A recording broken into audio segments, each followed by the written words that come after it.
Hello and welcome to Season 2 of the Soccer Coaching Podcast. I'm one of your hosts, Scott. And I'm your other host, Mark. In each episode, Mark and I will discuss the key topics that impact on football coaching in the foundation and youth development phases. We will share our thoughts, ideas and experiences, and whenever possible include guests so we can get their insights and opinions too. Thanks for listening and we hope you enjoy this episode. Hello everyone and welcome to the Soccer Coaching Podcast. I'm delighted to welcome Lewis Bloom back to the podcast. How you doing, Lewis? Yeah, not too bad, mate. You? I'm good, thanks. I'm all good. Good. You are our first returning guest. Ah, happy days. Do I get any? No pressure. Do I get anything for that? No. Special medal? The glory. Just the glory. No, well, thanks so much for agreeing to come on the podcast again and not being put off by the first time round. No. I'm looking forward to it, to be fair. I won't test you on the first time round. What we covered. I think I said about 50,000 We all did that. times. Don't worry. I'm the worst for that. I think it was just last time we spoke about things like CPD and I think player reviews and that kind of stuff. Yeah. And you spoke to the work you do at Wycombe, the wonderful work you do at Wycombe. But I think for this time, it was really a case of maybe just having a chance to reflect back on last season. Obviously, it was a unique season for many ways. And then how you've digested what happened over last season, your thoughts after reflecting. I'm sure you had a bit of time to reflect. Yeah, only a little bit. Yeah. And then how it's going to implicate on things moving forward for next season. Yeah. If that's all right. Yeah. But before we do, for those that haven't listened to the episode you were on previously, it might be nice a bit of background, just what you've been doing previously and what you do now. Yeah, so I'm the Elite Development Academy Manager at Wycombe Wanderers. We don't have a full academy as of yet, so I'll just explain what that sort of means. We don't have a full academy, so it's sort of like a shadow squad, if you like. We put it in place just after the academy had folded. Been sort of, yeah, like I said, folded. So we're sort of we do really well. We punch well above our weight, so we're sort of a category 3 standard in terms of the players that we have, and we do really well. I'll talk about it in a later part about reviewing last season. We have a lot of players going signed for different category 1, category 2 clubs around us. Yeah, but we've got a games program. We predominantly training, but we have a games program as well that the players play in. So that's sort of my role. I'm the EDA manager now at Wycombe. How long has that been now, Lewis? That has been, so this will be, well, at half of a season, but that'll be my second year in charge of the whole thing. Yeah. Before that, I was in charge of just the girls program. That's right. You were saying before. So so that'll be this will be my second season, full season, as of now, I guess. You came in at a tricky time, didn't you? Everything, all the changes, this situation. So we've had a good eventful couple of years. So we made a good couple of changes, and obviously this season's been cut short, but it was off to a real good start. Yeah. And just personally then, if you don't mind, how have you got, obviously lockdowns hit us all in different ways. How have you managed to cope and keep your sanity over the last 3 or 4 months? I suppose. Or haven't you? To be honest, I'm struggling. I suppose it's a little bit like everyone. We went through that whole thing of Zoom quizzes. I never ever want to do it. Your video's not on. I never ever want to see a Zoom quiz ever again in my life. Decorating, did a lot of housework, doing the garden, all that sort of stuff. A lot of workouts. My brother, to be fair, is a personal trainer, so we did a couple of Zoom workouts and stuff. That was pretty good. And then just been a lot of waiting to get back on the coaching field, I guess. Yeah. Just looking forward to getting back out there. I think there's been certain industries that have been obviously hit in different ways by the pandemic. Obviously, football coaching has been hit very hard. Yeah. So, and it's not just you. You've got a whole team of coaches out there. Have you stayed in contact with the rest of the team? I've tried my best to keep in touch with the guys. Obviously, we've got quite a few part-time members of staff, but we've got a lot of full-time now. That was one of the big changes that we made coming into this season. Trying to keep up with them and just make sure that they're okay as well is obviously part of my role. Just to sort of keep them ticking, really, because we've all been on furlough, so we've all been sort of off since, when was it? Middle of March. It's crazy. And we're still off now, so we're looking forward to getting back out there. But yeah, we tried to stay in touch as much as possible with the coaches and stuff. I bet you can't wait to get back out there. I'm looking forward to it, to be honest. Especially with hopefully we'll get a bit of nice weather. Yeah. And we'll be straight back out there. That won't happen, right? Yeah. I think it was the wettest season last season, and then we went with all the rain thinking, it'd be fine because the summer will be here soon and we can enjoy it in the sunshine, and then it all got stopped. The second we get back, I can guarantee it. it rains. It'll be snowy. Yeah, 1,000,000%. So if you don't mind, Lewis, just share a little bit about how the pandemic did impact stuff with what you're doing at Wycombe. Maybe we should be clear about this. So you're part of the, is it Sports Education Trust? Yeah, the Sports element, Education Trust is our sort of organisation, and it's a charitable organisation. We, in terms of the money that we get, that's what we are, if that makes sense. It doesn't make sense, but you know what I mean. In terms of that, we have to wipe our own face with the income that comes in, pays for everyone's wages, etc. So obviously at the start of this, it was a real time of confusion for everyone. It was a really hard time for a lot of myself and a lot of my colleagues, in terms of the financial implications that this was going to have. We knew that our EDA, we knew that all of our activity really was going to grind to a halt due to the pandemic. So it was a real sort of uncertain time. Nobody knew a lot what was going to happen. We thought it might be a couple of weeks, but ended up in a couple of months, and now it's looking like potentially sort of September, October time. So yeah, it's been an uncertain time, but we've got there in the end, and like I said, a lot of our activity, all of our activities are pretty much stopped. So that has a big implication on the income, and obviously has an impact on our jobs as a result of that. So it's funny because we were saying before we turned the mics on that at the start we were all sitting there thinking, a few weeks, maybe a month, 6 weeks, and we're back out there doing it and kind of planning for maybe getting back in June, July, and suddenly we're still sitting here August, and not an awful lot's happened in that time. So you mentioned a good point there. There's been a lot of talk, obviously, as we return back to training about player welfare and thinking about the players and their experience during the whole lockdown process. And it would depend, I guess, on their age and where they're at in their playing journeys, if you like. But for coaches as well, I can imagine they would have had some emotional challenges. It's been a bit of a roller coaster during this time, and part of your role is obviously looking after the coaches to some extent. Is that something you've had to give some thought to with regards to the coach coming back, whether are they okay to come back? Do they want to come back? But also, B, are they mentally ready for getting back into that stuff again after being out of the loop for a while? I think that's sort of one of the biggest issues, I guess, that we now face looking to get our sessions started again. Is do the coaches feel comfortable with coming back? Do they feel like they would benefit from it? Are they nervous? Are they anxious?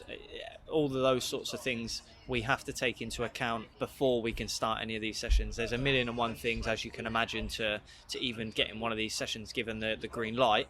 But yeah, the coaches are vital in that, and the players also, in terms of their welfare, we need. Do they want to come back? Are they ready to come back? So it is one of those things that we're trying to catch up with the coaches now to see.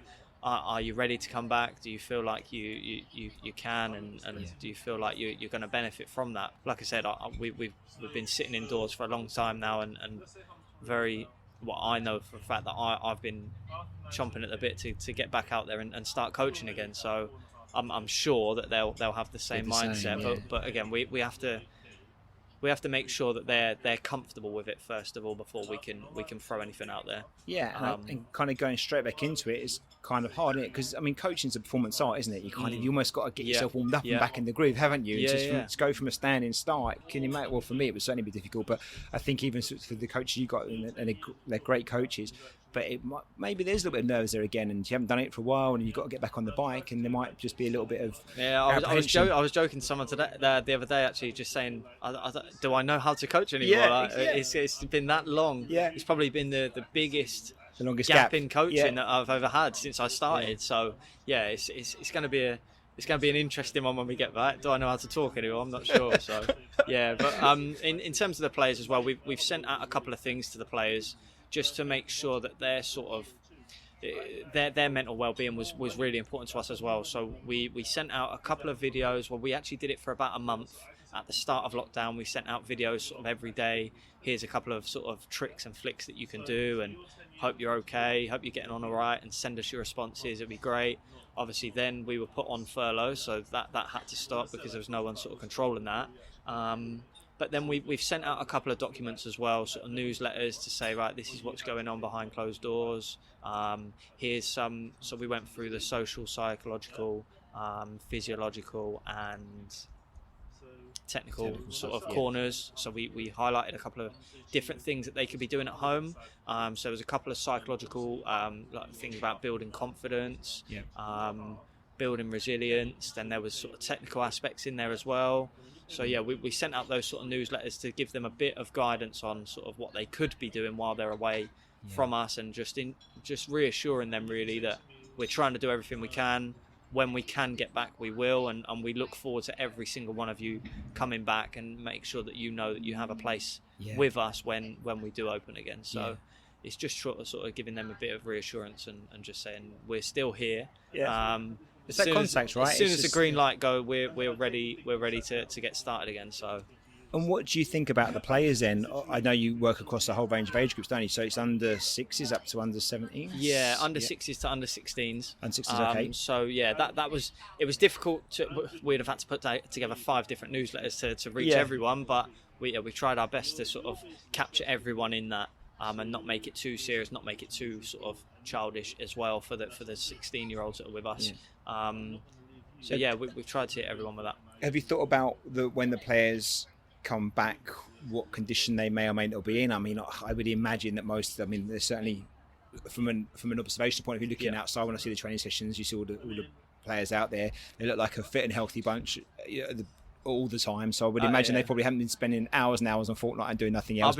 I'll be very surprised if anyone comes back 20 stone. No, I'm sure they've all been active, all been busy. Well, I said to you before, obviously we started the podcast. It's been great to see, or one of the positives that you can take away from lockdown is seeing how many people are out there exercising. They're out there with their kids, playing football, playing tennis, doing all sorts of different sports.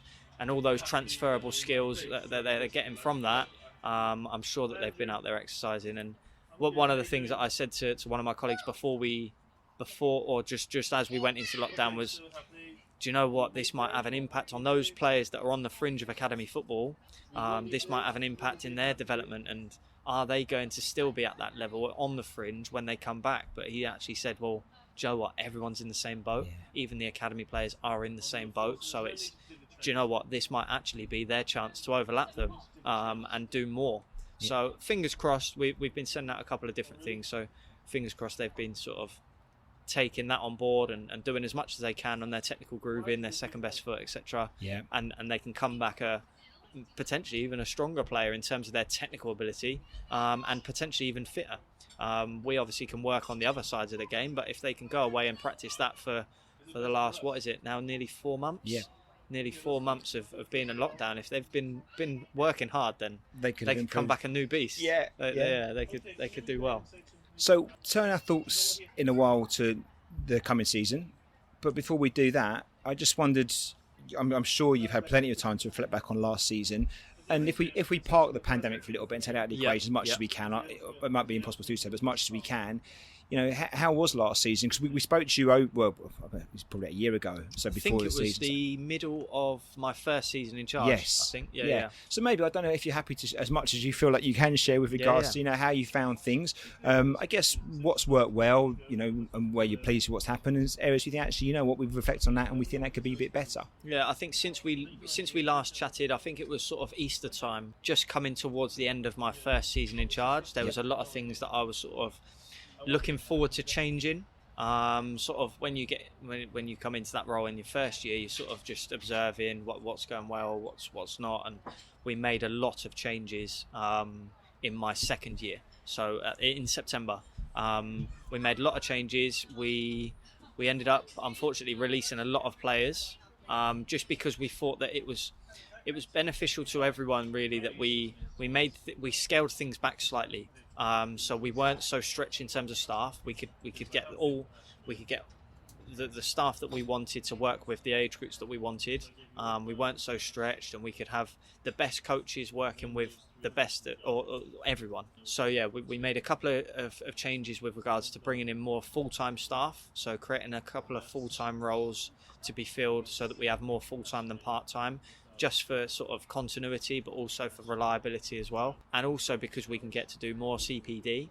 Having them full-time means that we can do CPD sort of once or twice every month, which is something that we've been doing. We've also brought in one, two, three, 4 apprentices, 5 including our health apprentice. So we've got 4 apprentices working with the activity program. So they will do after school clubs and stuff like that, but then they'll also come to EDA and act as supporting coaches, which has been fantastic.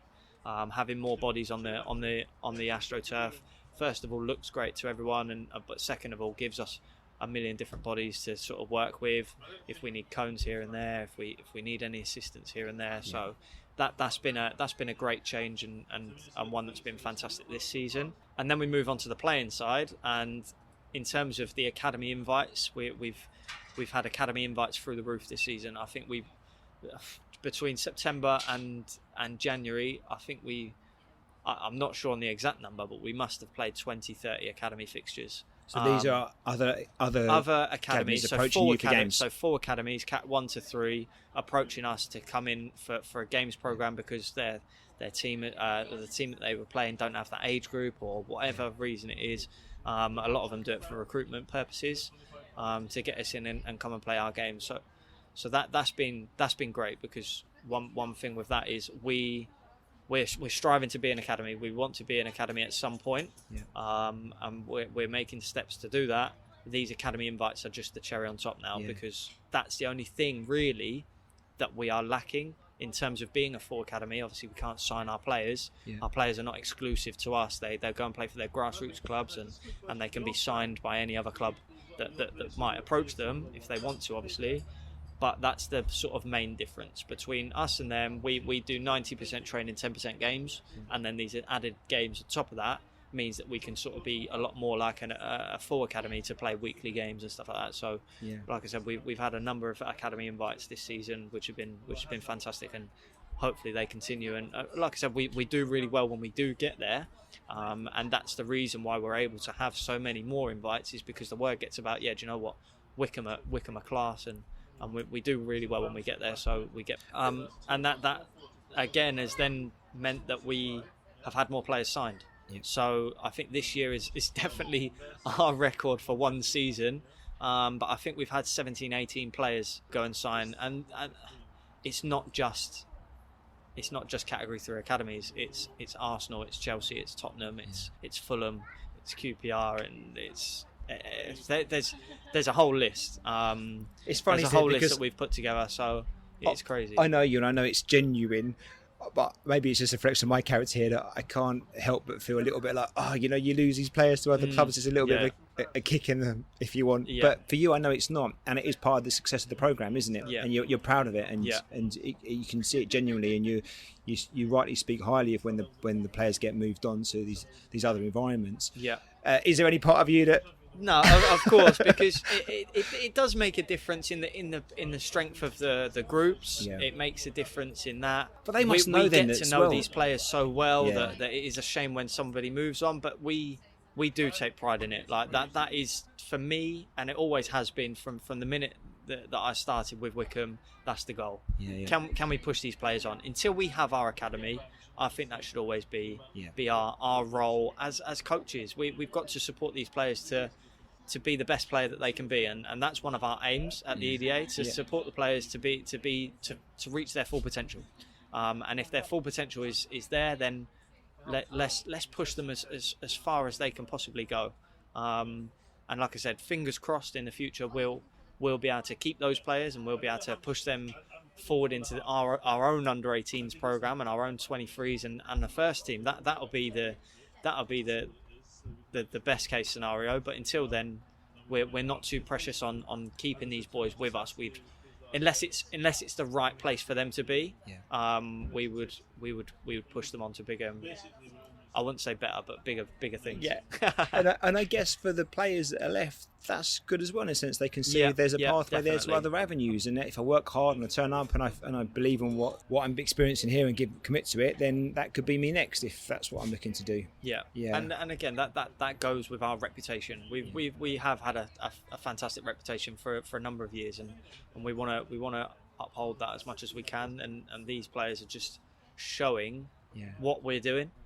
They are just showcasing the job that we're doing. So we can go up to the first team and say, right, we can go to the club and say, this is what we are doing.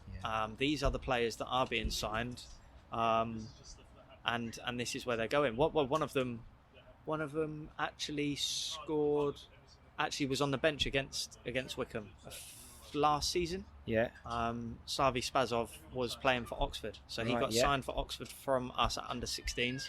He went into their scholarship program and played a first team game in the Carabao Cup, and scored a penalty on his debut, and then a few weeks later he was on the bench against Wycombe. That's a great story. So it's little things like that these players, we don't want to say they're slipping through the net, but these players are here, we are producing them. It's just about sort of right place, right time, and hopefully in the near future, fingers crossed, that we'll be able to develop our own academy program and keep it in-house and be able to keep them. So some great stuff there. Obviously, staff going full time, bringing the apprenticeships, looking at the players. Would you say, out of those things, all been successes? Or what are you most proud of, I guess, out of the changes you've made? What do you think's worked the most? Most proud, I think that just in general we're more efficient now with a lot less sessions. We can provide more care to the players. I think that's the biggest thing. We can support these players tenfold compared to what we were able to do a year ago or a year or two ago. So now we're able to spend more time with the coaches on their CPD, which makes a huge difference in their own development, but also then what we get out of the players as a result of that. So the coaches CPD that we're able to do now is, like I said, that's gone from maybe potentially 2 evenings in a season to now sort of once or twice every month. That's a big difference, isn't it? It's a massive difference. And do you see that come out the other end as an essentially for the coaches are more, I'm not saying more competent because they're good coaches anyway, but is it more maybe having the consistent message and that continuity and delivery across the different age groups? And it allows us not to implement our ideas. Obviously, myself and Kirk leading up the EDA, it's not our ideas, it's a collective, it's the coaches' ideas as well, but it allows us to sort of support the coaches a little bit more. It allows us to support the coaches a little bit more and potentially give reminders on, right, remember this is coming up, or this is a 6-week block that we're working in now, have you thought about this? And allowing them to sort of send their ideas back to us. It's very much an open forum in terms of the coaches that we've got. We allow any ideas that come across and we encourage it. It's a two-way conversation. Everyone's got different ideas, so let's all work together because it is ours. It's not ours as in mine and Kirk's. It's everyone's. And it's everyone's project to progress on and develop. And fingers crossed, like I said, we'll find the fruit at the end in being an academy, and we'll have created that from the very bottom all the way up. It must be nice for the coaches if they got a voice in that process as well, because it helps with the buy-in. I imagine that they can, I'm not saying you can do everything every coach says, but at least if they can have a voice and some of those ideas get picked up, then you feel like you're part of the team and you're contributing, right? More than just going out on the grass and putting the cones out and doing a session that's been prescribed to you. You feel like actually part of the bigger picture. 1,000,000%. And when growing up as a coach, when I first started at Wycombe a good couple of years ago now, that was vital for my development in speaking to the coaches and sharing ideas. And it is fantastic because we have got a great group of coaches. They're happy to share their ideas. They're not precious in keeping their own ideas for themselves. We don't have one selfish coach. They're all happy to share ideas. They're all happy to be filmed during their sessions. They're all happy to take on feedback. And I just believe that is that culture in general that we've tried to create. And it goes for the players as well. They don't fear failure. And it's exactly the same for the coaches. They don't fear failure. They say, do you know what? Like, talk to me about it. Like, what can we do? And how can we do it? So it is great. We've got a great group of coaches and players alike. What does the CPD look like for you guys? What is it? A variety of things, or do you have like a prescribed kind of thing you do each time? No. So again, coming back to the ownership of the coaches, like we said to the coaches. So we did our first couple of CPD events where we sort of had a couple of topics. And then we said, right, what do you want from this CPD? One of them was managing behaviour. So they said, well, we'd like a CPD on managing behaviour. A lot of the coaches work in the after-school clubs as well and the in-school sessions. So there was a CPD based on in-school sessions and stuff like that. So, and it's great because some of the coaches that have not been with us for too long, but coaches like Billy, for example, he's now able to lead on some of those because he's been doing in-school coaching for a couple of years now, and these guys are coming in and just starting in-school coaching. What valuable experience he's got. Yeah. Well, actually, why don't you lead it? Why don't you talk about your experiences and how you deal with it? And that's great development both for him and for the coaches, exactly. right? It's a win-win. Yeah, exactly. Is that a plug for Billy's podcast? Because I've seen he's got one out. He's been using his time wisely over lockdown as well, hasn't he? He's got his own podcast going out. He has. I think is it called Not Another Podcast? That's I think right. We plugged it now for you, Billy. There you go, mate. No worries. He owes you one there. That's great, and what a wonderful idea to get the coaches to kind of almost prescribe how that learning is going to be, because then again they own that, and it's really supporting them, which is what it's all about. Yeah, and it's the same. We'll come back to this point, I'm sure, in a moment, but the players, we'll ask the players sort of, what do you enjoy? What did you like in that session? What would you change? And getting them involved in the process. I just feel like if you know anything about learning, and that's what it's all about. It's about the coaches learning. It's about the players learning. If you know about learning, you know about teaching, you realise that, do you know what? If you make them part of it, all of a sudden that's sticking.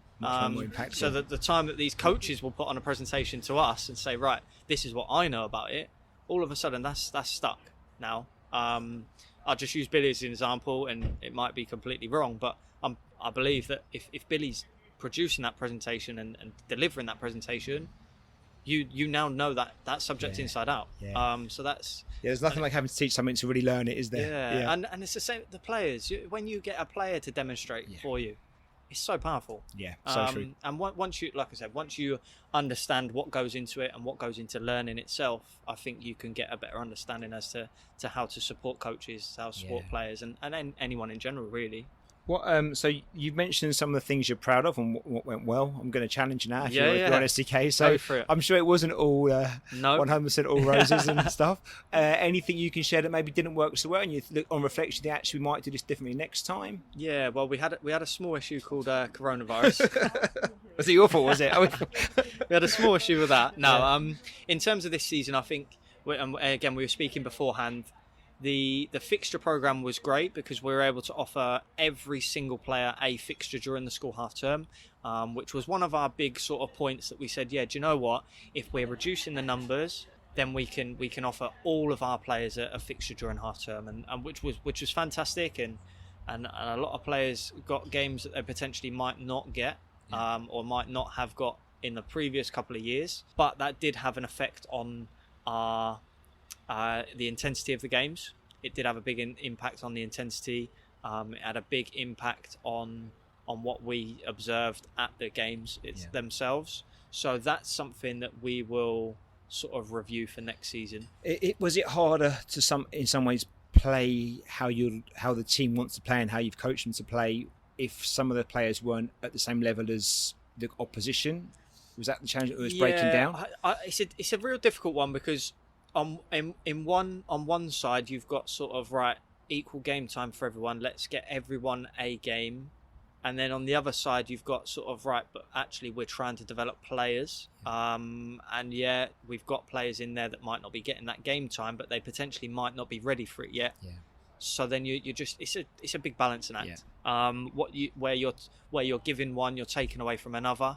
On both sides of that and I guess you've got an obligation to be competitive, right? Not about to work results in the matches. That's nonsense. We know that. But actually, if you're going to go and turn up and play, you get these invites to play other academy teams, and they're just steamrolling you because it's the players aren't really all the players at that level, then that's not fair on them or on your team either. So we review the fixture program with all of the other clubs around the table after the half-term games. So we will sit there and we will review, was it competitive? First of all, the venue, was it okay? Were you playing on grass? Were you playing what the toilets like? What the change rooms like? All of that sort of stuff goes out the window. Was it competitive? And then if you're answering that question, not really, then all of a sudden, you're not just affecting that one player that you're taking to the fixture, you're affecting their teammates, but then you're also affecting the 16 other boys that you're playing against. So it is a real balancing act. It will be something that we review, like I said, for next season, and potentially we can just make another improvement in our program. And like I said, I'm not precious. That's one of the changes that I made, and I'll take that one on that. I think the chin. That match experience is important. I guess it's a way in which you can give everyone an opportunity to maybe have some match experience at some point during the season, but also making sure they're at the right environment that suits their level at that moment in time. Yeah. Because there's nothing, especially on the small-sided games where you maybe got 5 aside, it only takes 1 or 2 players that aren't quite there that suddenly it's not a game anymore, It can have a big impact. Yeah, and it's not because of the players. Everyone can have ups and down matches, but you think actually if they're not quite ready, then suddenly the whole team kind of can't play the football or work the way they want to work. But I can imagine it's one of those things for you that is a bit of a logistical challenge. Yeah, and again, everyone goes away during half term, so again, it's numbers. It's a well, not anymore. They don't. You'll be fine. Everyone's at home waiting for football. That is a good point. But yeah, like I said, it's a big balancing act where you're giving one, you're taking away from another. So yeah, we'll review it and see what we can do, potentially bringing some new ideas to the table for next season. Yeah. So for you, that'd be your biggest kind of that is probably the biggest or the thing that I've reflected on the most. Yeah. As to sort of my even better if you like, and just sort of what would I, if I could change anything, it would probably be that. Okay then. So with that in mind, maybe looking forward then now to next season specifically. You have the play in the EDA way, don't you? Yep. So, you've had that, and that's what we've seen that for many seasons now, and I love it. It's a great document. It kind of explains, I guess it's the philosophy, a bit about the formations. It's kind of a bit of the game model, a bit of philosophy, kind of all wrapped up. So as a parent, you get everyone insight as to what the season may look like ahead, but more importantly, the players get to see that as well before it happens. Yeah. Is that something that's going to stay in place for next season, and has that developed or changed in any way from what you've done previously? I think we'll probably come to this point in a moment anyway, because I've put it down in my notes for a little bit later, but in terms of getting the parents involved, not as much as possible, but getting the parents involved in the process, I feel is really important. And I don't mean stood on the sideline shouting to their player, but what I mean is, do you know what I mean? So it's trying to get them involved when we want them involved, so it can spark good conversations rather than bad conversations. So if a parent sees that this week is ball sharing, then they know what questions that they can ask in the car on the way home. They know the topic, they can prepare for it, and they could do that sort of stuff. But what we don't want is the bad interactions where they're shouting over and doing stuff like that. And we can say, right, do you get much of that? I think you get more of it at the younger age groups, and then you sort of, but it's all about, like I said, it's all about educating the parents as much as you can, but we can't do too much, obviously, because it would take us forever to educate 500 sets of parents. It's going to take a long time, but it's just helping them to help their player. And when they feel involved in that process, I feel like they're more likely to listen to what you're saying. They're more likely to take on board the information that you're giving out, and they're more likely to, like I said, help their player, because that's what it's all about. It's all about supporting their player. So if you can get them involved in that process where you'd like them involved in that process, I feel like that might take away from them having to feel like they need to get involved elsewhere. Do you think it's... Obviously all parents want the best for their kids, 100%, so it doesn't come from a nasty place. Do you think it's a lack of knowing what that should be, or is it a case of they know what to do but they just can't control themselves in the moment? I think it's a bit of both. I think you can tell when you're in a game. You can tell the emotions are a lot higher in a game for some reason than they are in training. Crazy, isn't it? But it's just, it means nothing. But again, it is what it is. And even as coaches, you do feel that emotional connection during games. Yeah, you do feel that. But yeah, so that it is, in that case, I think sometimes an emotional response to what they're seeing and what they're hearing. Sometimes potentially taking things on what are acceptable at grassroots clubs. If you're able to shout at a grassroots club and you're able to be on the sideline, and then that's potentially going to pick up again in when you're with us, which is not ideal. But yeah, I think if you educate the parents on sort of what it could look like, then I feel like you're onto a winner. But again, how you do that is quite difficult. So our document explains sort of what you're going to see during a training session, the types of the culture that we have, the types of things that you might see from the coaches, and it's all to sort of say, right, this is what you're going to see. So actually, you don't need to do anything. You just need to stand and relax and enjoy it. And potentially, it's one of the things that I bring up during parents' evenings and stuff like that, and review evenings, that if there are parents that are sort of chatting on the sideline or asking questions, because they do feel they are involved in that process. They are part of it, and especially with our program, they pay their money to be part of it. So they're by all means get involved. They're a stakeholder, but it's just trying right? to, like I said, in those parents' evenings, I'll say, right, actually, you set some goals for your player. If you can, right. So here's the topic for this week. Why don't you have a discussion with your boy or girl? What are you going to achieve during that session? And that can be your conversation. I guess at least in that case, in that situation, the message is joined up, right? What the support they're getting from the parent is going to complement what they're doing in the practice of the matches, rather than it being conflicting. Yeah. You made a couple of good points there. Just about the grassroots message, because it's a really good point, because I guess a lot of the players are at grassroots clubs as well. And if as parents, if you're getting success with that type of behaviour at the grassroots club, for example, if you are in the squeaky wheel gets the oil kind of thing, and if I shout the most, my player's going to get the most game time, get played up front. If I moan the most, and that's worked for me there, then that may carry over to what you experience at Wycombe. You get the position that we're in. We get it from the players and the coaches. The players and the parents, not the coaches. So if there are, and grassroots coaches are doing a fantastic job, don't get me wrong. The participation rate is absolutely through the roof, and they're all volunteers and they do a great job, don't get me wrong. Some of the things that they will learn during that time will always come over to what we're doing.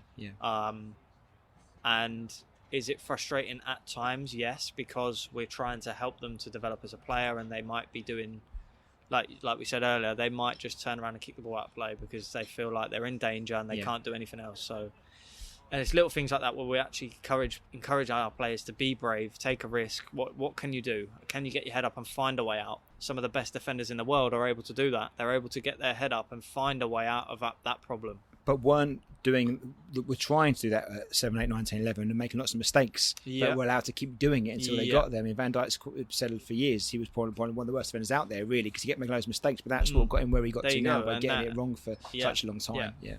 It's the same with any sport. Developing youth players or athletes in any sport will make a million mistakes, and that's what learning is. So like I said, it's encouraging that behaviour, and sometimes those behaviours can be discouraged by other coaches, by parents at times. So it's discouraging them from what we need to do as coaches and as parents is empower these kids to take that responsibility. Right, you're in that situation. What are you going to do? And enjoy from it. Don't take parent out of the equation. Take coach out of the equation. Let the player make those decisions and be brave enough to. What better learning opportunity is there from that player? Right, and I might probably not what better one, because there probably are better situations. But if that player's under pressure and they try to do a trick or they try to find a pass that gets himself out of that trouble, and they end up losing the ball and them scoring from it, that's stuck now. So what can they? And then that's an opportunity for the coach to ask a question. I find that if there's an opportunity for you to ask a question as a coach, I'm excited about that now. But so that's there we go. There's the learning. That's right? it. That's because otherwise I'm asking, why did you kick out of play? Do you think parents, generally speaking, again here, and maybe even coaches, but certainly parents, do you think they understand that learning isn't linear? Like, my little Jimmy's not going to go from this week to being okay to next week being a bit better each week, and we can actually, it's very messy and it's up, down, ins, outs, and not to look at it week by week, game by game, probably not look at it month by month, but look at it maybe over at least 2 or 3 months at a time and see, hopefully they're kicking on over maybe 12 weeks, and that's what we want to get to. I think that's probably the single most tough part for them to understand. And that's, I don't want to talk like they don't know what's going on, because they do. They do have a good understanding, and it's not being disrespectful to them, but that's one of the biggest things, or probably the most common question that I have to answer, that I have to deal with in parents' evening and reviews, because they feel like, well, it's 6 months. I've not seen that progress. They've not seen gone from that to that. And that's the biggest sort of message. Do you know what? Right, there's a million different aspects that go into this. They're not going to improve on every aspect. in a couple of weeks. It's long-term development for a reason, right? And again, that's something that we changed our report system, and this was in the last podcast, so I'm not going to go into it, but we changed our report system, and it's now gone from sort of a red, amber, green, and a scale of 1 to 10 and that sort of stuff to make it easier for the players to understand. But can I understand why that's made so many issues? Yeah, of course I can. But they feel like, okay, well, if I'm a 6 now, I will be a 7 at some point. Yeah. But actually, that's not how it works, because going from year to year, that 6 actually means a lot of different things. Yeah, which moves as well. Yeah. So it's a real difficult one. But like you said, I feel like sometimes they don't understand that it's not a linear process. Yeah. You're not going to always improve on certain areas constantly as you go through your development. So looking at next season then, so obviously trying to find a way in which you can involve parents in the process in a way. I'm not saying you can control that, but certainly influence it in a more positive way as much as you can, which sounds like a great step. I'll do my best to be one of those parents that influence in a positive way. You kept looking at me funny, so I must be shouting too much in matches. I don't know about that. I'm pretty good most of the time. What about other things than like maybe session planning or curriculum or the match day experience? Are any of those things changing, or is it going to be the same as it was last season? Our philosophy itself, like I said, has been built over a number of years, so that's pretty much, I wouldn't say set in stone, because there's always sort of changes to it, but that's pretty much the same in terms of our philosophy and our training culture. That's something that we've really strived for over the last few years to put it on paper, but that's been something that's been built for 7, 8, 9 years. And you like it, you feel it's right, and the message's good. I feel like we've got to a point now where actually, because we've got it on paper, we're able to explain it to everyone. And like I said, that's sent out to all the parents. We're not precious on it. That's sent out to everyone. This is our philosophy. This is what we're about. This is our culture. We're able to explain it to all the coaches. If there's any new coaches coming in, it's like their Bible, if you like. And this is what we do. So yeah, I feel like that the philosophy itself is going to stay very similar to what it has been. Does it help, Lewis? I mean, be honest. I think we preach it quite a lot on the podcast. I certainly do. But do you think it helps? I mean, having a clear philosophy in which you buy into, and hopefully coaches do too, do you think it helps actually come out tangibly in the training sessions and the players' development? I think it's like anything, isn't it? You've got to plan. If you don't have that overall idea, then what are you working towards? I feel like you've got to have that sort of target, that goal. We're never going to reach our philosophy perfectly, if that makes sense. It's not a destination, is it? It's not really. No, not really. It's just, this is what we envisage our project, program, whatever it is to be in all of its entirety. You're not going to have it all, but we're going to aim to be resilient. We're going to aim to respect everyone. We're going to aim to do this. So those core values are still there. It's having those core values. It's having that philosophy, and it depends what you mean. So we've got sort of our playing philosophy, and then we've also got our sort of philosophy in general. So what we are and what we do. Yep. So your playing philosophy is obviously how are we going to play? What are we going to look like when we're on the pitch? Are you going to look at that team over there and look at the way they play and say that's a Wycombe team? All right, that's an EDA team. I'd say most of the time, yes, for us. I think we've done quite a good job, and the coaches have done a fantastic job at doing that. So there's the playing side of it. But also, like I said, your training culture, I think, is a big one. So what do we look like? Would you see a coach on the AstroTurf and say, that doesn't look like the Wycombe way?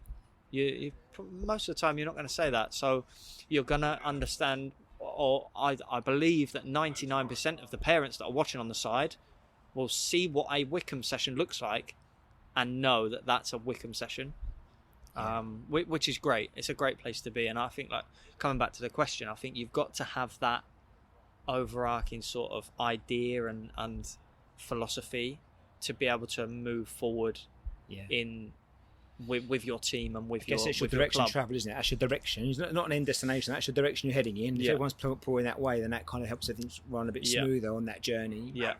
So, go on. And it all comes from a good place. Like, the things that we're trying to do are not only to develop the players, but to develop them as people. And that in itself.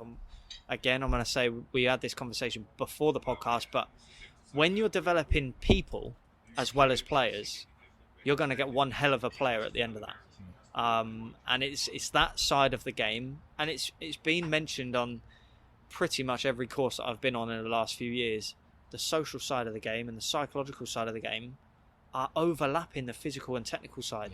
They're going above and beyond to develop those sides of the game, and I think if you can get that, you're going to build one hell of a player if you've got the social and the psychological side as well as the technical and physical. Do you know, it's funny, Lewis, because I did my FA courses, and it was always the four-corner model, and technical and physical you could kind of see and you could work on and show. I always struggle with psychological and social side to it, and it was very much like, what can I put in that box? Just write a few things down and put it in there. And I think the biggest thing that's changed my coaching over the last couple of seasons specifically has been the fact I totally believe now, without doubt, that everything is kind of pinned on that psychological and social stuff.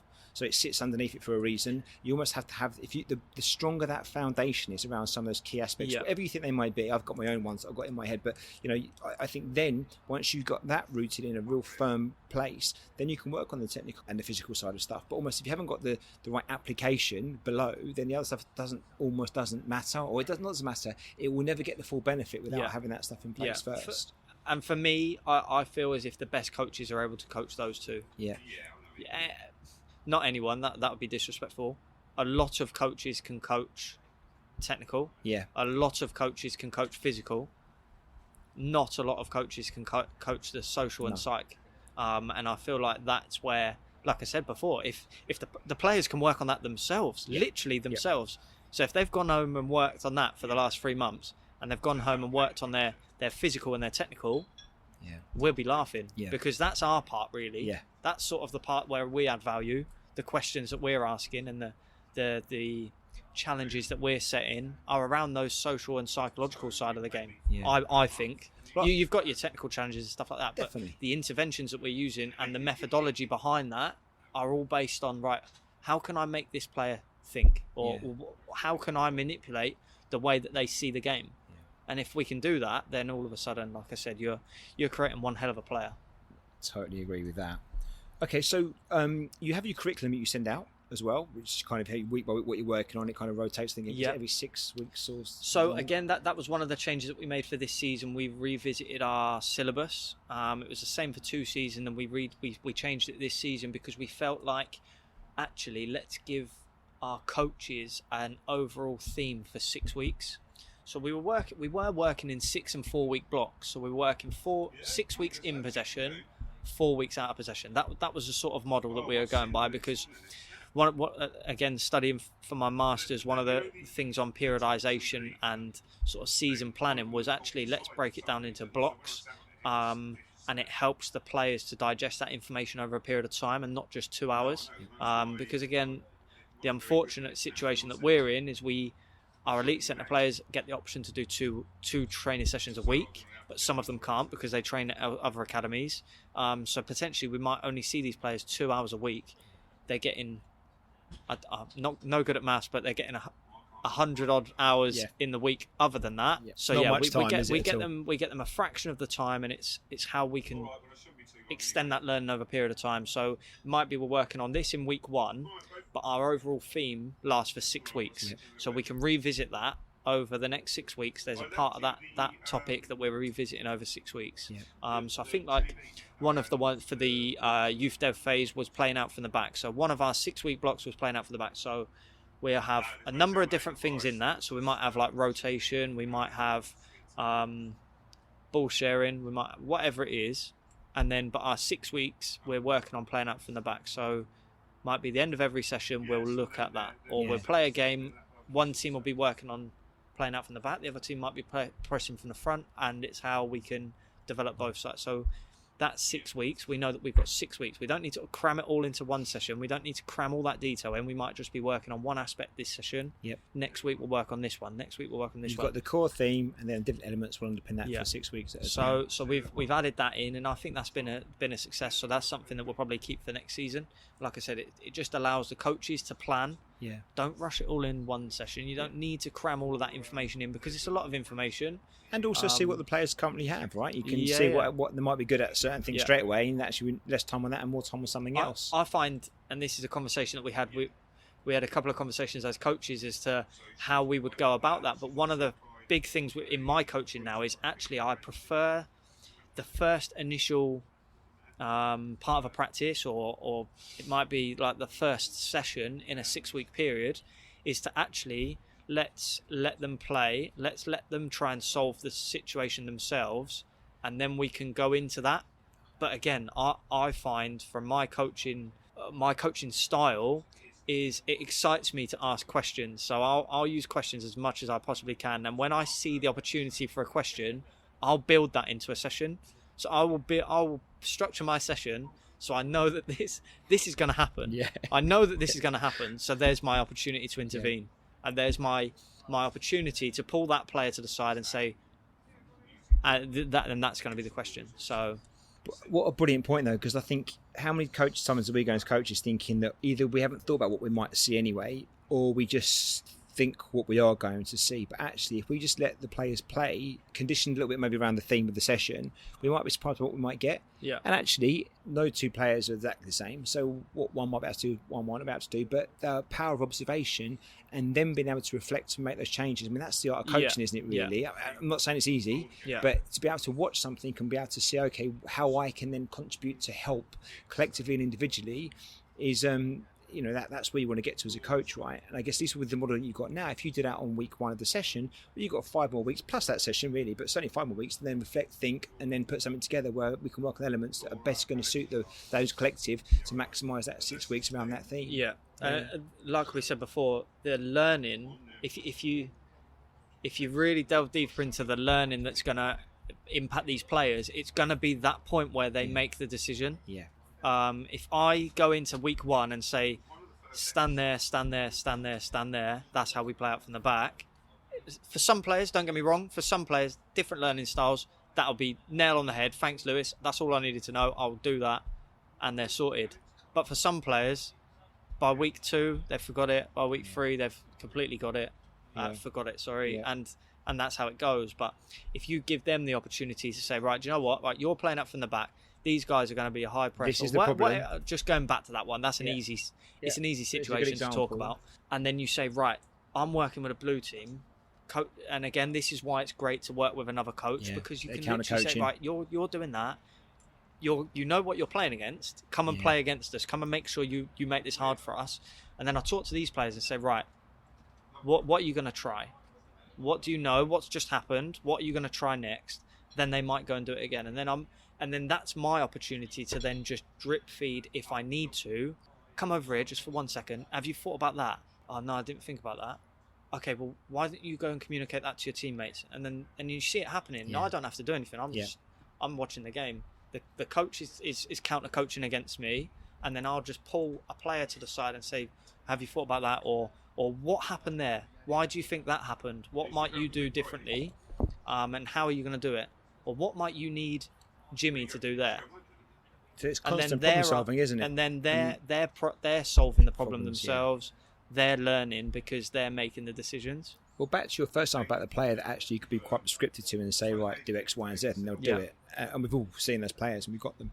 My issue with that would be the fact that that's all well and good for that moment in time and right now in this practice. But the minute they go into a game and something changes, either team's formation or different type of player they're playing against, they struggle then, don't they? Yeah. Where actually you spend a bit longer with the players to get them to find solutions to different problems around that theme, then actually when the game changes, which it inevitably will do in a match, they got more chance of adapting to it and therefore having some success. Yeah. And I think as coaches, again, it's if we can take ourselves out of the equation as much as we can and the players can solve the problems, then you're going to have probably a better individual and hopefully a better collective team because they can react in a moment. Yeah, 100%. So on that point then, what about decision making? Is that something that you guys highlight and work on and talk about as coaches, or is that something you expect to happen in the sessions? I is think it a focus? In terms of decision making, I feel like we try to have decision making in every single part of our session. That's one thing for me anyway. There are the sort of technical grooving sessions that we will do at times, but decision making for me can be part from the very beginning you get there to the very second you leave. It's all based on decision making, and like we said, that's part of key. the game. It's the biggest. It's potentially the biggest part of the game, and what makes a good player from a great player, and what makes a bad player from a good player. So being able to make those decisions is something that we require them to be able to do, and we require them to be able to do it very quickly. So let's put them into a session that makes them make quick decisions. Does that level increase as they get older? As well with the age groups, responsibility and accountability decision making, or is it consistent? Really, I think it's pretty much consistent. Obviously, you will get a little bit less decision making towards the foundation phase because we'll do more sort of 1v1 sessions. So there's less variables. There's still decisions. Don't get me wrong. There's still what am I going to use? What part of the foot am I? Where am I going to go? And that they are all split second decisions to change direction here, to go drive that way, to drive this way. But in a 1v1 session, there's not as many decisions as a 2v2 or a rondo or whatever it is. So we try to use those sessions as much as possible. Especially with the older ones, like my under 12s, for example. We will start every session with games based or rondos and stuff like that because they're straight in and they get the ball rolling, thinking and moving, and we're playing. We're making decisions constantly. You're not stood in one spot passing a ball, or you're not doing that. There's always decisions to be made. I think that's a big one. From the second you arrive to the second you leave, it's decision making based. And the last bit then about maybe looking at this coming season, just to match days then, I know that you use those opportunities really to build on from what you do at training. How are you going to use match days next season? What's your thoughts? Besides the actual logistic changes and maybe who you bring in, but that's almost by the by. How will you use the games, or how do you perceive them being used by the other coaches? Like I said, we try to plan our syllabus around the game time. So it's like our first 6-week block ends with October half term. Then you've got another one that ends around Christmas time. So we try to pick up our themes and our topics around that time. So we might be October half term, might be playing out from the back, and then it might be something different. Might be midfield rotation at Christmas or whatever. We try to plan that around the games programs themselves. And then obviously the academy invites are slightly different. We might have just certain points that we're trying to get across. It might be that week we know that we're playing Arsenal at the weekend and we want to work on this aspect, so that's the aspect that we're going to work on at the weekend. And we set our team targets and stuff out. I'm sure you've seen it. We've got our whiteboards where we will have our team targets both in possession and out of possession. We call them control and organisation. So basically control means when you're in possession, organisation means when you're out of possession. So we've got our team targets of control and organisation. So we'll have 2 for control and 2 for organisation. So 2 for in possession, 2 for out of possession, basically. We'll have that. We'll have a reminder of all of our philosophy. So we've got a sheet with our formation, with the way that we play out from the back, the way that we press from the front. And is that position specific? So if you're playing, that's position specific. So we work on numbers. So we don't really say centre midfield. We don't say right midfield or right back. We'll give it's numbers based. So if you're playing 2, you know that, then you know what number that is, and you can. It's just based on a reminder.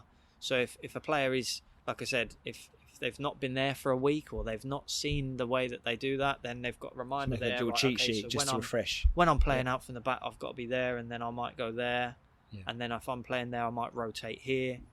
Those little reminders for them to just have a little look at before a game. What about formations then? Do you play one formation per age group, or it's not age group, per number of players, like a 5-a-side formation, 7-a-side, 9-a-side, or do you look to change those around at all? So we've got a formation for 5-a-side, 6-a-side, 7-a-side, 9-a-side, 11-a-side. So, and it all links together. So if it's all based on the learning, and again, you could argue that they should play in all different formations because they'll play in different formations when they're older. But for us, in terms of our philosophy and the way that we like to play and the way that we want to play, we've got a formation that pretty much has a player in every position that they'd play in another formation, if that makes sense. So we play with 2 wing backs. We play with a midfield 3 that rotate. So it's all those different things that we'll have, and that will enable them to play. That will enable them to play in different formations.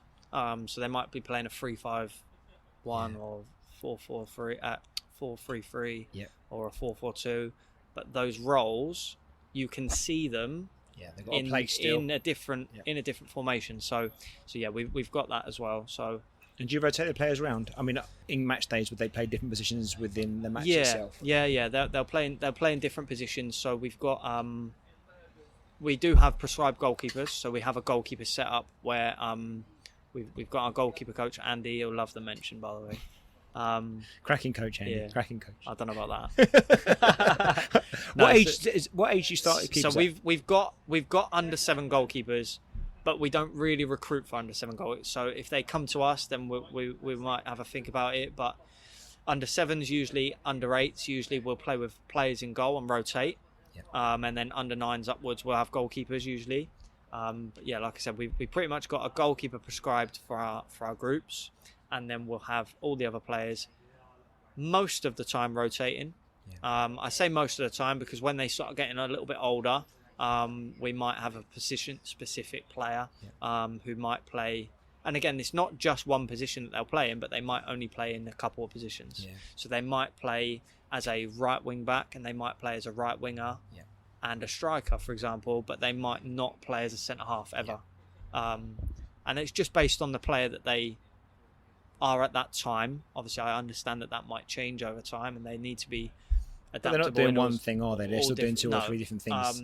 We might have a centre half that might play as a 5, but they might then also play as a holder midfield player.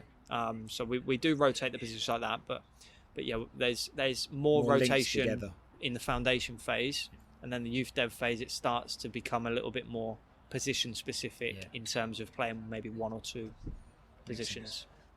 Makes sense. All right, so that sounds like a few things for next season. I mean, it sounds like that you kind of, what you put in place 18 months or so ago has generally kind of worked quite well, and you're pleased with it. And it's been with a little bit of fine-tuning than actually revolution again and making loads of changes. I would definitely say that the changes that we made this season have been successful. Like I said, there's a couple of fine-tuning bits that we do need to do, but overall I'd say it's been a pretty good season apart from cutting it halfway short. So. Okay. Well, on that note, then we often like to ask the experts tips and there you go. I don't know about experts. Teeing this one up. Tips and advice for grassroots coaches working in the foundation phase or youth development phase. Supporting their player development. I know you're in a different place really with what you do and how you do it. Although you do work with lots of grassroots kids. If you were back out there Saturday or Sunday league football, coaching under 9s and all the joys that come with it, What would your advice be to us that are out there doing this as volunteer dads, just doing our best? I think my biggest sort of dads and mums, I should say. Sorry, to be fair, mums and dads are out there doing their bit. I think the biggest bit of advice that I could give is involve the players as much as possible in the process, and I don't mean that like involve them in the sessions. I mean really get them involved in the planning process, get them involved in get to know the players first of all. That's one of the biggest things. If you're wanting to support the players, which you say you want to do, and don't get me wrong, I think there might be a couple of people out there for a different reason than to just support the players, but a lot of 80% of the coaches out there, the grassroots coaches are out there to support the players, and it's usually one of their boys or girls in the team that are out there to play. So if you're wanting to support the players, really get to know the players. You probably do anyway. You'll probably know them from birthday parties and they've been around your house and they've kicked a football at the vase and broke it and stuff like that. Yeah, do you know what I mean? So you probably know them actually better than what we do at the EDA and stuff like that. You probably know them a little bit better. So really understand what they're there for.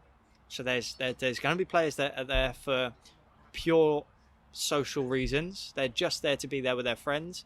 Some might be on the brink of academy football, and some might be there that are just getting along with it. And do you know what? They enjoy football. They're not the best player in the world. They're not just there to see their friends. They enjoy competing. And then there'll be players that are there to win. So you've got all of that balance and act to go by. But I would say just involve the players as much as possible. So get to know what they enjoy. Get to know what they would like in your sessions. And again, they might say, oh, I just want to play games all the time, or I just want to do a shooting practice. It's not going to be the answers that you want sometimes, but it's about them. And I think the more you can make it about them, the better relationship you're going to have with them, the more you're going to get out of them, and in the long run, the more you're going to support them to learn. So that would be my biggest part. My second point was about the parents. Like I said earlier, I was going to come back to this point.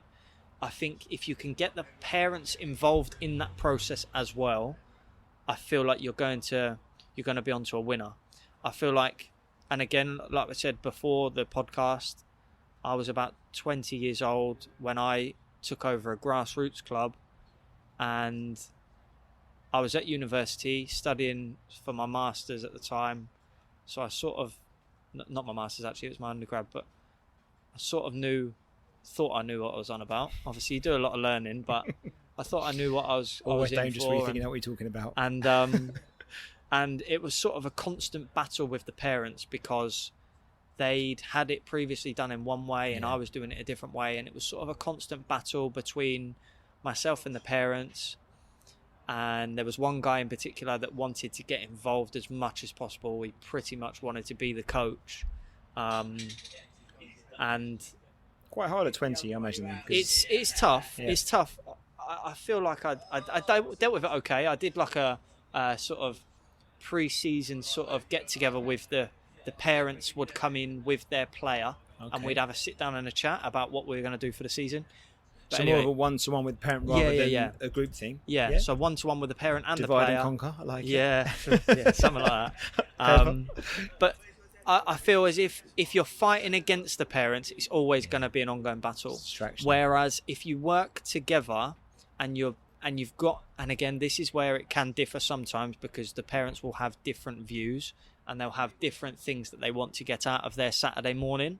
Whether that's just turning up and I just want to see my boy win, otherwise it's going to ruin my day, or whether it's I just want him to be there and have fun. As long as he's happy, I'm happy. There's a load of different views, but if you can try to work with the parents and not just get them to run the line for you, because I know that's a difficult one as well. If you can work with them, like I said, if you can help them to set goals for their players, if you say to them, right, do you know what, we're working on this at the weekend, or I want to see this is what's going to help him become a better player. Can you set him some goals? Can you have a conversation with him about, I don't know, his shooting? Yeah. Set him some goals about shooting. Can he hit 3 on target this game? And if 1 goes in, brilliant. Yeah. But if not, can you try and get 3 shots on target? So whatever that is. Joining that meshed up between what you're trying to achieve.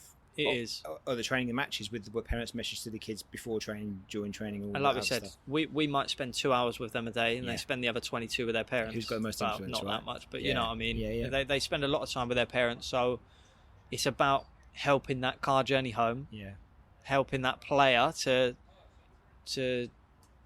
or helping the parents to help the player to enjoy themselves, to learn, and to develop. So that's a big one for me, getting the parents involved. You make a really good point about knowing why they're there. When you said about the players, I was that's a good point, but I think we should do that really. It's a bit of a given. I'm sure not everyone does, but we should do it. But actually thinking about why the parents are there, I've never thought about that before, but actually that's a really good point, and maybe even asking parents, so what are you looking to get out of this? You personally as a parent, what are you looking, because that will help me understand. Maybe we can just manage expectations then around how this is going to look, because it's all right if little Jimmy's happy just to turn up and rotate and do things, but actually if mum or dad doesn't have the same intention, they want Jimmy to be the striker and score all the goals, whatever, then we that's where we're going to have probably an issue. And you've always had that one, haven't you? I know you've probably had it. My dad said I can't go in goal. Oh, yeah. My dad said I can't go in goal. I forgot my gloves. I've got spare gloves for you, freshly cleaned, ready to go. Yeah, my dad said I can't go in goal. So is it? Again, but it's funny because even that comes not from the kid often. It's either the pressure of making a mistake in goal because of what he's seen other kids go through, or the parent just wants him out on pitch to be the top goal scorer for that season. But things like having top goal scorer awards or things these can undermine other bits. So it's making sure that everything you do within your team kind of all lines up nicely, because it doesn't take much to say the wrong word or have the wrong incentive about something to actually suddenly the kids pick up quite quick, don't they? Well, if I'm stuck in goal for 10 minutes, I can't get the top goal scorer awards today for this training session or whatever else. Or I want to be on pitch. Or actually, if you set things around the session and the process rather than the outcomes, then wherever you're playing, whatever you're doing, you're all up for a shout of getting recognised for your contribution. Yeah, and if parents know that as well, that helps, because they're looking at it more from the process rather than the outcomes perspective, and therefore they're not going to put pressure on the kid then to just be upfront or whatever else. Yeah, one of the biggest things is like, and I don't think it definitely doesn't come from a bad place, but when parents will do things like, if you score today, I'll give you a £5, or you might get a pack of match attacks or whatever it is. Yeah. And again, people used to do it when I was a kid, and I know for a fact they still do it now. And it doesn't come from a bad place. I know that it doesn't come from a bad place, and they're just trying to encourage their players and do all that sort of. But you're actually doing them so much more harm than good by doing that sort of stuff. So longer term, right? Yeah, one of the things that I studied at uni was the attribution theory, and I'm not sure if I touched on this in the last podcast or not, but it's based around sort of motivation and helping the players to become motivated internally rather than externally, but also just what they have control of. Yeah. Jimmy won't have control over whether he scores 3 goals today. 100%. He'll have control of the ball when he gets it, and he'll be able to do that sort of stuff. But he's not going to work rate to try and get on it. Exactly. Maybe. Yeah. So it's all about helping these players, and this is more to do with coaches being able to do this. But again, it's just harmful for the parents when they pay their players to score 3 goals, or they'll incentivize it. Don't get me wrong. When I was a kid, if I scored a goal, that was the motivation. that's the irony, right? That was the best part. What kid on the pitch doesn't want to score a goal? It's crazy. Mad, isn't it? It is crazy. Yeah. But yeah, it's true. That whole understanding how motivation works. And I know you've seen this, but I've seen it in the teams we've been around, and those players, and we've all done it as parents, or not, I've certainly done it as parents, because as soon as one or two do, you jump on it as well. But we stopped it quite quickly, and I'm glad we did. The players that got most rewarded extrinsically at a young age are now the least strongest players in this team. Yeah. And they are good players, you know, and they were outstanding players. And ironically, most of them are very good, regardless of, you didn't need to give them any extrinsic motivation. They would have done it anyway, I'm sure. And they don't play with the passion and enthusiasm they did before, because I don't know, it's either just they haven't got resilience now. There's not, it doesn't come from inside. It comes, they needed an external motivation to do it, and it takes away the other stuff. Where the players didn't have that, they had to dig deep themselves. Yeah. Now you see them kick on because they can be more resilient. They can learn from their mistakes. They can kind of develop themselves and push themselves because they've had to before, not for their own reasons, not for something that's been given to them. So it's so true. And I guess for parents, it's all part of just educating and learning about this. But often we have to make the mistakes first to get there.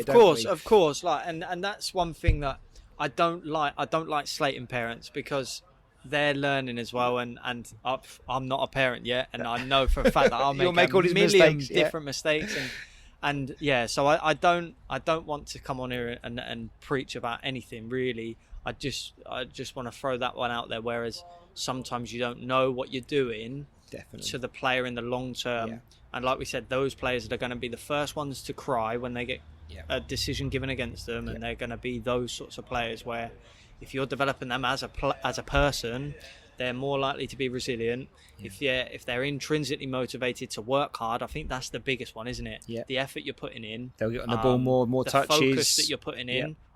So what can I do to have control over this game? So I can work hard, I can focus, I can be a good teammate, I can communicate with other players, I can do all of that sort of stuff. So if you're motivated to do that sort of stuff, and that's what's going to make you the best player, then you're onto a winner. Then over the long term, you're going to see the benefits, aren't you? And that's one thing that I try to keep stressing to the coaches at Wycombe, and try to keep stressing over to my players, especially when I'm coaching them, is let's try to make this shift from... Like, one of the biggest ones is like blaming the ref or blaming the pitch. We've all seen it, and we've all even done it. Like I did it as a coach when I was learning about this process. Like, how do you know what I mean? Like we all do it, but when you'll have decisions go the wrong way, or how are you going to react? Boys, we should have won that today because of this, and that weren't offside, or whatever it's going to be.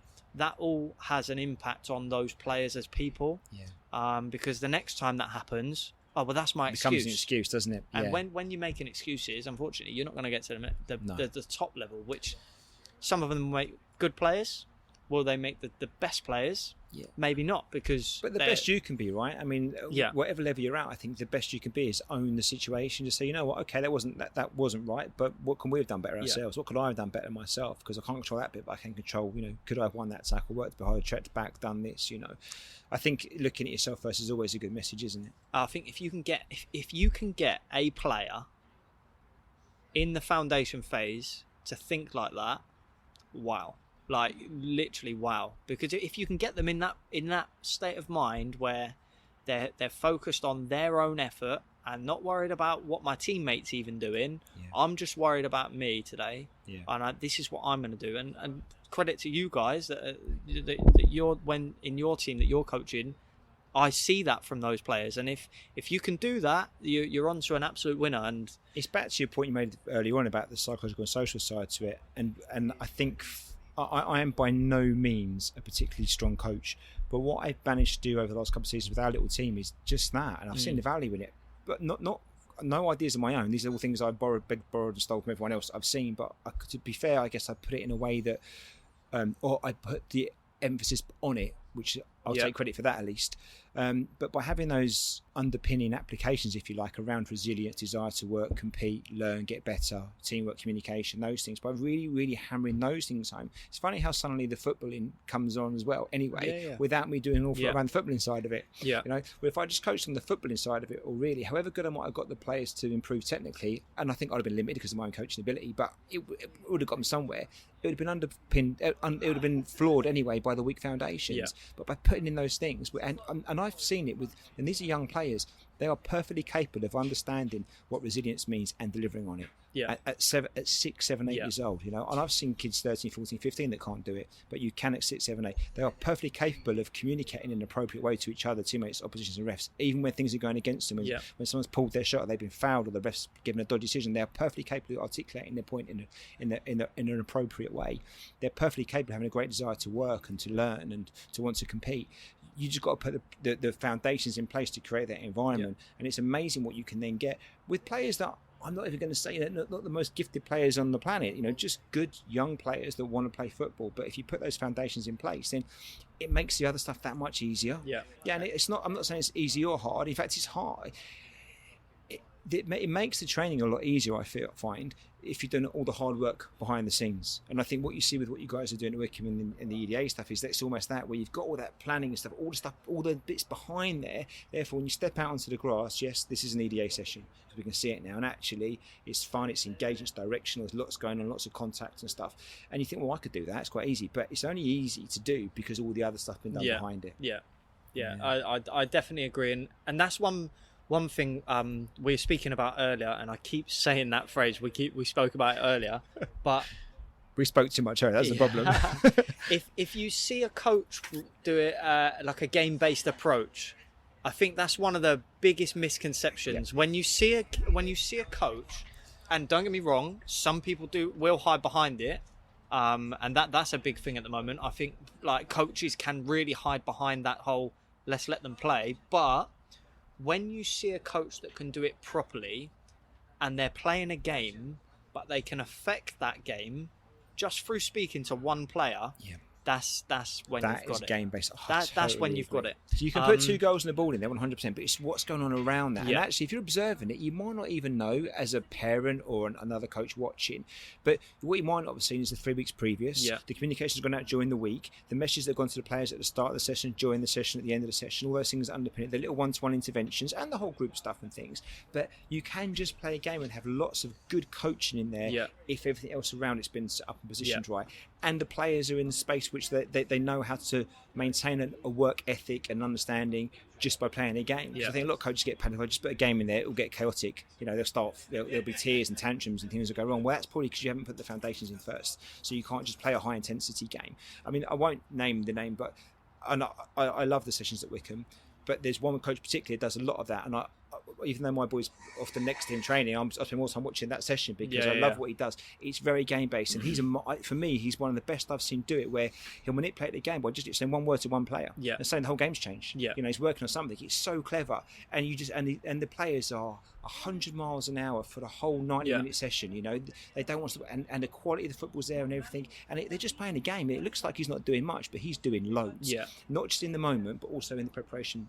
And I think that's one of the big things that I want to do at Wycombe is get one of the FA courses all have them now, the big speakers, the Bluetooth speakers, and the microphones. One thing that I really want to push for is to get one of those big speakers, get one of the microphones, and if the coaches are happy to do it, just ping it up and listen to what's going on. You'll be able to get so much out of that. And just say, do you know what? Right, if it looks like then they're not doing too much, little words. Have a listen, and it'll be great for CPD. When we put sessions on. One of the big things, or one of the things I've spoke about from last year, was actually getting grassroots coaches in to see what we do, and that would be great for them to just stand back and say, right, this coach is coaching today, here's the microphone. Well, I had the benefit of watching a few sessions, and honestly it helped me out loads, Lewis. So you learn loads from that. I feel like if we can give something back to these junior clubs, because and try not try to get them on board, but show really them just show them sort of what we do and what you could potentially do at your junior club to help us. Because again, like we said, they're going from us to them, them to us.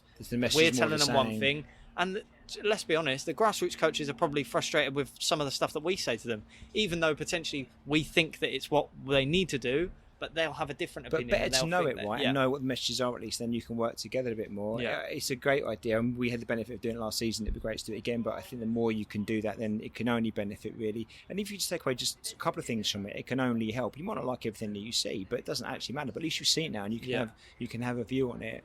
I think it's a really good point. Lewis, we've gone on for way long, but I'm not letting you go just yet. You've got one more question, that's okay.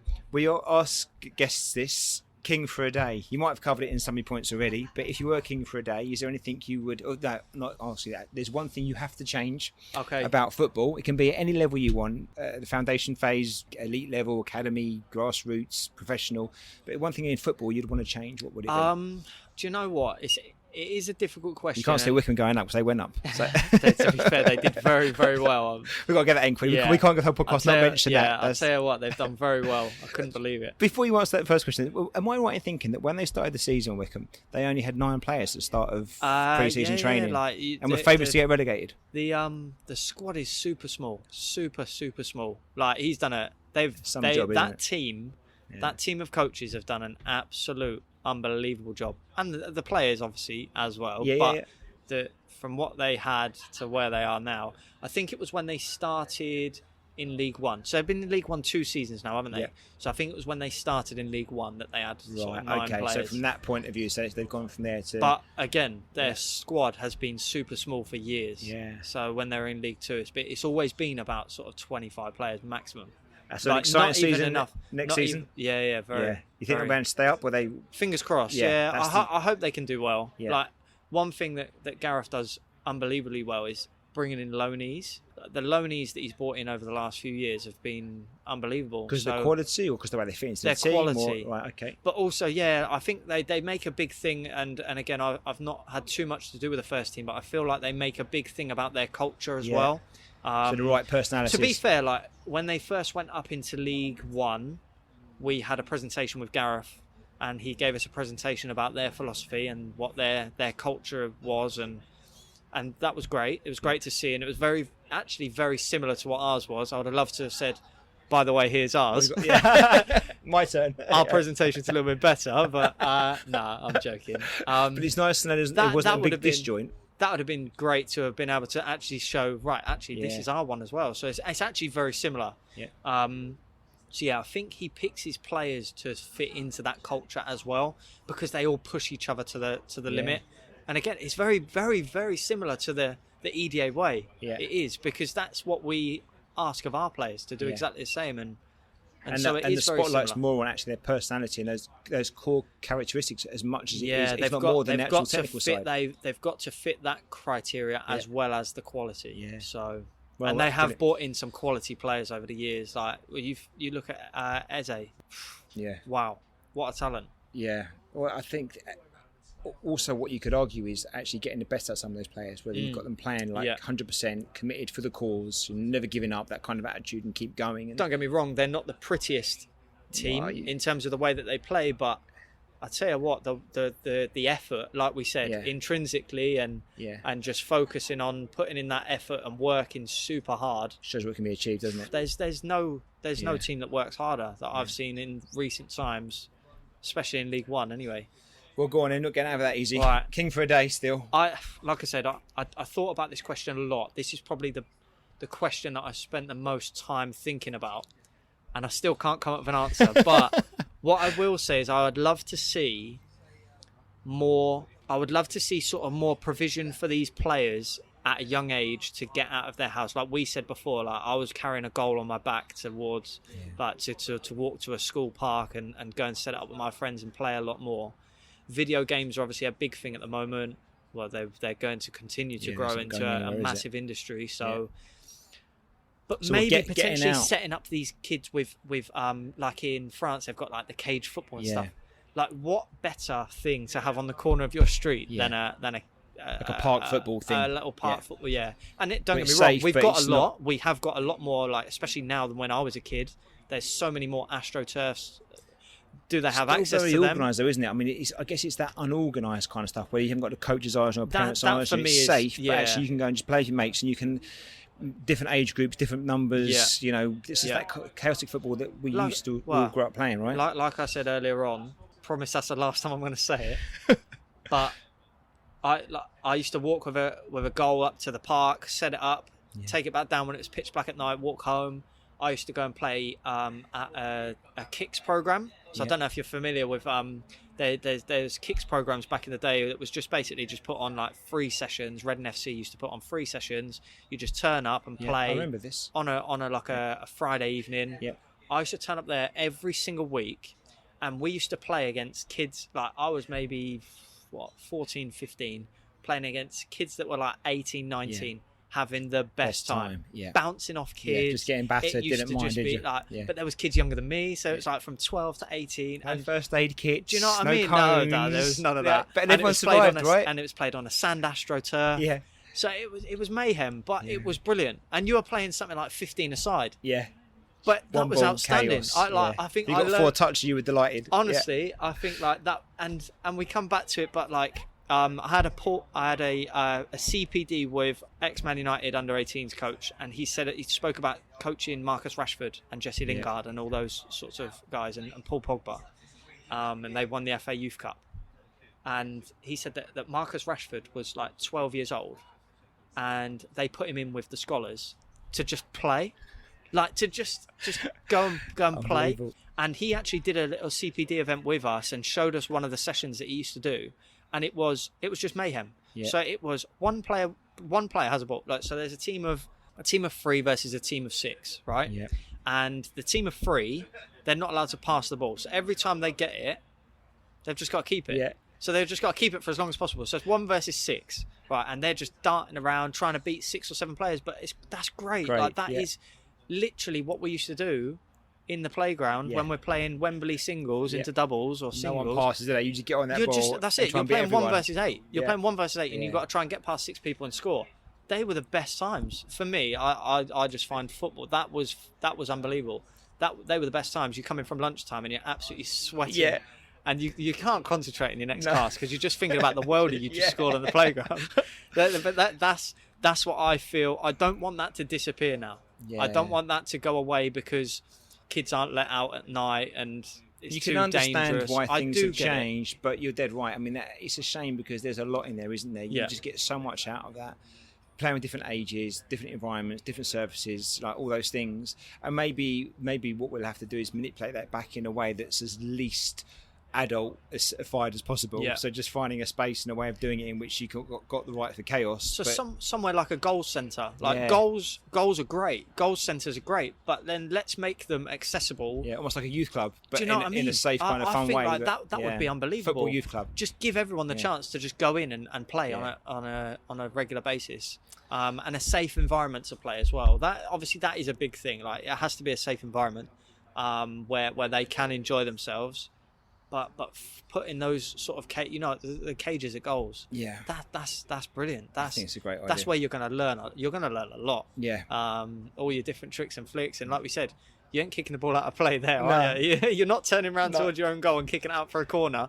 You got to beat 6 players. This is in Brazil. There's a lot of that stuff, isn't there? Because of the land stuff. Like Holland's very similar. So you play in tight, small spaces, and you got to be physically strong. You got to be quick and clever. Yeah, I think it's a great one. So well done. Very good. I weren't sure, but I thought that would be the one that I pick. You did good, Lewis. I'm so sorry, mate. We've gone over an hour and a half, and I promised you about an hour. So You're gonna have to trim that down. completely my fault. But thank you so much for your time again. No problem at all. I know you both as from my what it's worth, my coaching experience, but also as a parent of having 2 boys at the setup. What you do at Wycombe is fantastic. It's been brilliant. I've seen the benefit firsthand and from other players as well.